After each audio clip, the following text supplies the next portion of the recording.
Hello and welcome to Junior Achievement's Virtual Speaker Career Series. Today's topic is entrepreneurship, and I'm very happy to welcome our special mentor guest today. His name is Mitch Welin. Mitch is the CEO and founder of ComRes Inc., a technology company located in Deerfield Beach. And Mitch has also been on the board of Junior Achievement for 10 years. So thank you so much for joining us, Mitch. How are you? You're welcome. I'm great. Thank you very much. Excellent, excellent. I know that you and I spoke a little bit about entrepreneurship, and it's such a vast topic. But I'm hoping just to touch on a few points that we thought were valuable for our students to hear about your experience and any advice you have for them. So my first question to you today would be, and I know this was important for you to touch on today, is why is owning a business right for you? Correct.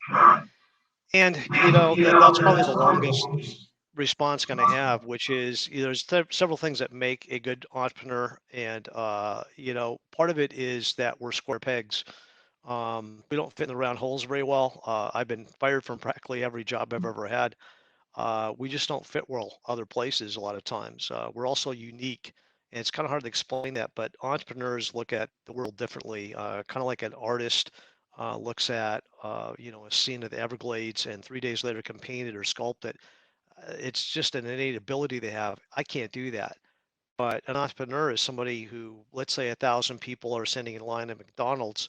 The cash registers aren't working. The people are not trained. They're too slow. Orders are incorrect. People are getting upset and walking out. Out of those 1,000 people, 999, some of them sit there and defriend them on Facebook. They give them a bad Google review or Yelp review. But there's one person that crowd looks at and says, I think I know a way to fix that for McDonald's and sell it to them and make money. That's the entrepreneur. It's what makes us kind of unique. We also have a desire and a passion. We want something. We figure things out. We wake up at 3 o'clock in the morning thinking about the next business idea. Many of us own multiple businesses. But finally, there's risk. We have a high tolerance for risk. That kind of put this in perspective. When I first started my business, I didn't have any money, so I had cashed out a 401k, blew through it, and now owed taxes on it, which I didn't have. And my wife was the sole breadwinner, and she became pregnant with our first child. Wow. I accept that level of risk. It was really rough on my wife. She doesn't. And to be an entrepreneur, you have to be able to accept those levels of risk. Right. And you said that, obviously we all come up with great ideas and we want to sell a product, but starting the business is key. And you talked about, your wife was the breadwinner and you still have to pay the bills and you have to keep the lights on. You still have to raise your children. And I know you had mentioned that you'd succeeded and you'd failed a couple of times. Well, but how do you start thinking about money? Where do you start getting capital from? Well, a lot of places you have to save money. In my case, I had a 401k, so I cashed it out. I had 11 grand back in 1988. I decided to take the penalty for early withdrawal, and I thought I had a business idea. I tried it out, was somewhat successful, so I needed cash. I cashed out that money, and then in the course of the year, I burnt through it. And then it was scary because I owed taxes on it I didn't have. I then started taking out credit cards and credit to try to finance it. Eventually, thank God, I made it. But it's also one of the most common reasons that people fail in the first 5 years of the business. 80%, something like that, fail in the first 5 years, mostly because they don't have enough money. In my case, I also use credit cards. I've done that through the ages. I've been in business 31 years. So during that time, sometimes when times got lean, I had to put the company payroll on a credit card. I don't advise that, but No. I did it. I'm still here. I've taken out a second mortgage on my house. I've had friends who loaned money from family and friends. That's one that I feel really bad about because most of them never were able to pay it back. Yeah. So I'm very cautious about doing things like that.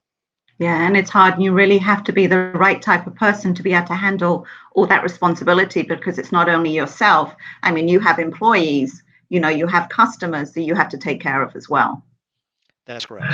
Yeah. So if there was one piece of advice, I know you probably have vast experience and lots of advice to share, but if there was one piece that you would want to pass on to our students today, what would that be?